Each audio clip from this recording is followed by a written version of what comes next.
Como um espírito pode realizar o fenômeno de transporte de objetos, se ele não possui as mãos como possuímos? Interessante a elaboração da questão. Claro. Está certinho. Então vamos primeiro mexer nesse assunto ligado com o fenômeno. Por que a gente usa essa palavra? A palavra fenômeno mostra que não é usual. Se fosse corriqueiro, ordinário, então deixaria de ser utilizada a palavra fenômeno. É fenômeno que acontece de quando em quando, então, por essa circunstância, nós dizemos essa palavra. Então, a pergunta é como que os espíritos realizam esse fenômeno. Bem, antes dizer que existem fenômenos classificados por Kardec de fenômenos inteligentes e fenômenos de efeitos físicos. Os fenômenos de efeitos inteligentes, dentro do quadro da experiência mediúnica, dentro da ciência sobre mediunidade, são o da psicofonia, que é pela fala, psicografia, que é pela escrita, pela audição, que é pelo ouvido, e pela vidência, que é pela visão. Então a pessoa pode ver perispíritos, a gente costuma dizer ver espíritos, pode ouvir espíritos, embora eles não falem, mas eles provocam, através do pensamento, como se falassem, para nós entendermos. Podemos verificar através da escrita, da grafia e também da psicofonia, que é da voz. Esses foram classificados como fenômenos de efeitos inteligentes. E Kardec classificou como fenômenos de efeitos físicos aqueles que ostensivamente se ouve, se vê, como por exemplo fenômeno de batidas, ruídos, suspensão de objetos ou de pessoas, materialização, tangibilidade ou visibilidade de espíritos. Então esses fenômenos foram classificados como fenômenos de efeitos físicos e também esses de transporte de objetos ou de pessoas de um lugar fechado para outro local. Kardec verificou isso e classificou como tal. Por quê? Porque eles acontecem ostensivamente do ponto de vista material. Chamou-se de fenômeno de inteligentes ou intelectuais, aqueles que passam pela inteligência ou intelectualidade do médium. E fenômeno de efeito físico, aqueles que, usando de alguns recursos, que é objeto da pergunta, podem ser verificados, constatados. Esses fenômenos, para a realização de um fenômeno de efeito físico, é preciso de um elemento indispensável, que é o fluido vitalizado, que é assim que Kardec chamou a utilização desse fluido bem caracterizado e que serve ao propósito ou dos espíritos ou das pessoas que possuem essa capacitação de produzi-los. O que é um fluido vitalizado? Todos nós temos fluidos vitais, mas os espíritos combinam os seus fluidos com os fluidos de médiuns e juntando esses fluidos ao objeto. No caso aqui, eu vou citar, por exemplo, um copo. Vai facilitar o entendimento porque todos conhecem o copo. O que eles fazem? Eles envolvem com o pensamento o copo, dão a ele, com esse fluido que eu estou dizendo, esse fluido ele é preparado por eles para isso. Eles envolvem e usam desse fluido para levar o objeto para o local que ele deseja. Vocês naturalmente já ouviram a história de mesas que eram suspendidas, né, pelos espíritos. Como é possível fazer isso? Eles fazem com esse mesmo fluido uma espécie de alavanca e projetam essa alavanca embaixo da mesa e serve com o pensamento, eles fazem a suspensão. No tempo de Kardec, ele fez, no Livro dos Médiuns, ele vai citar lá o aparecimento, o transporte de doces, de bolinhos.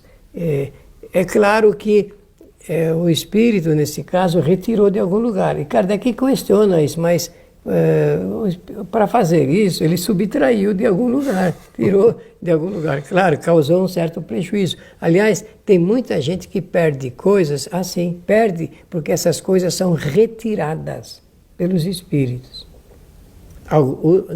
Obviamente, não são espíritos bons que fazem isso, por Eles querem bondade. trazer para a gente alguns constrangimentos, né? Algumas... E causar prejuízo mesmo. Muitas vezes. Muitas das vezes para causar prejuízo e desacerta, né? Então é assim que funciona. Naturalmente a pessoa, ou ela observou esse fenômeno, ou filosoficamente ela quer uma explicação com lógica de como os espíritos retiram certos objetos de um local e levam para outro local.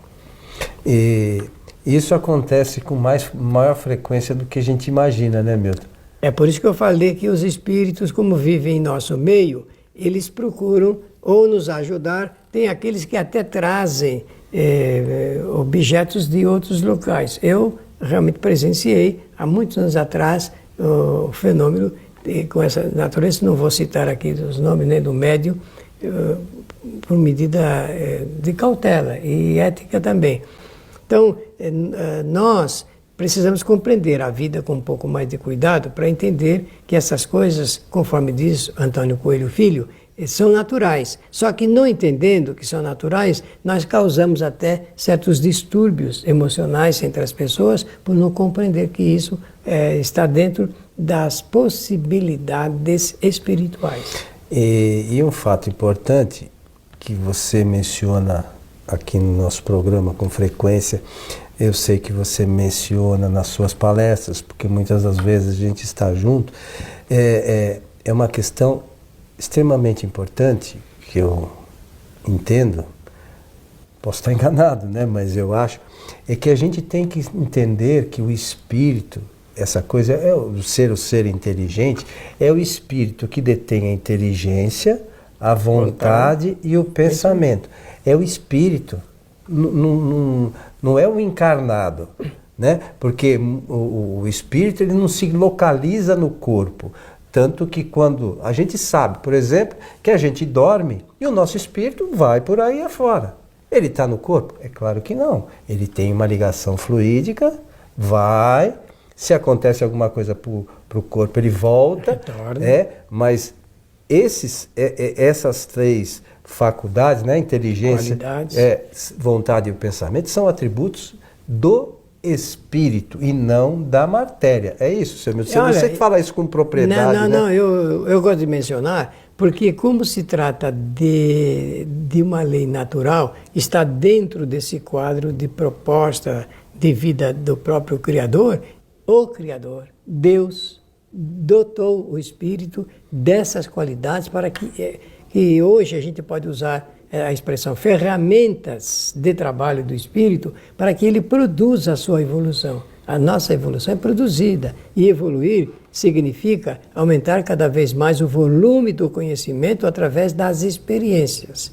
E sempre o espírito faz experiências, ou experiências que se materializam se estiver encarnado, ou apenas experiências intelectuais se estiver desencarnado. Porém, se ficar encarnado e só pensando, também está fazendo experiência. É porque a gente não se dá conta.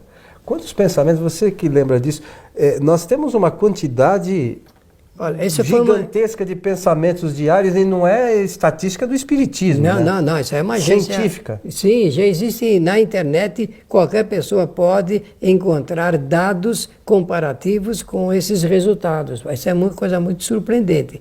Mais de 60 mil pensamentos tem um homem por dia.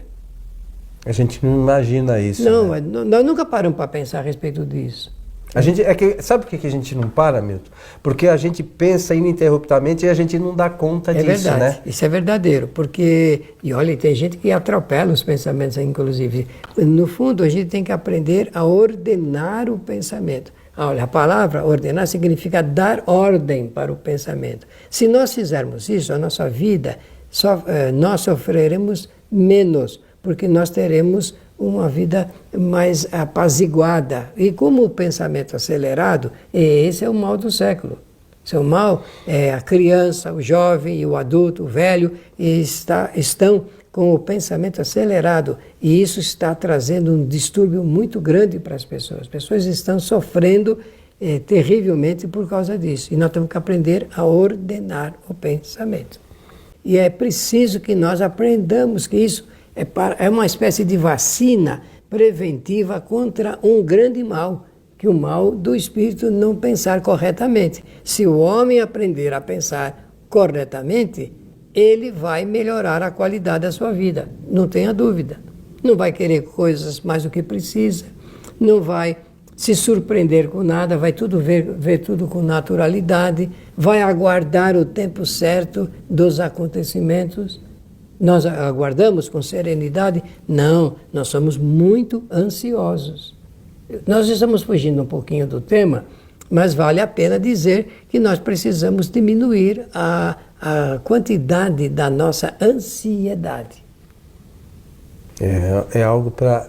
A gente precisa refletir bastante sobre isso, né, Milton? Precisamos. Até porque isso traz para a gente, muitas vezes, alguns sofrimentos, né? A gente fica... E aquela história que a gente sempre ouve, né? A gente sofre por antecipação. Quando chega na hora do fato... Isso é ansiedade. Não é nada daquilo, né? Não, é ansiedade. Né? Fica ansioso, fica sofrendo, passa... Chega na hora, a história é outra, é completamente diferente. Isso. Mas a gente não consegue dar tempo ao tempo, né? Nós somos, conforme estamos dizendo aqui, muito desestabilizados e nós precisamos aprender a estabilização. Então, Milton, voltando aqui ao nosso tema, né, que é sobre os transportes, isso acontece muito mais do que a gente imagina também, né, com uma frequência às vezes bastante grande. E, mais uma vez, é que esses espíritos adoram nos causar certos constrangimentos, né? Então, nessa hora tem que ter um pouquinho de paciência, né, e não deixar não se irritar, né? Porque às vezes a gente se irrita em alguma coisa importante, a gente está às vezes em cima da hora e desaparece alguma coisa, né? Tudo é para nos ajudar. Mesmo aquilo que nós consideramos um grande mal, também é um grande bem, porque depois a gente vai fazer essa reflexão, conforme você está chamando a atenção aqui. Dá a impressão que a coisa é desastrosa, mas no fundo, depois que passa, a gente vê que não é isso, nada daquilo. É para a gente tirar algum aprendizado. Né? Exatamente. Então, pela oportunidade, agradecer a atenção de todos, desejando-lhes que os bons espíritos nos ajudem sempre. E a você que esteve conosco, o nosso abraço e até o nosso próximo programa.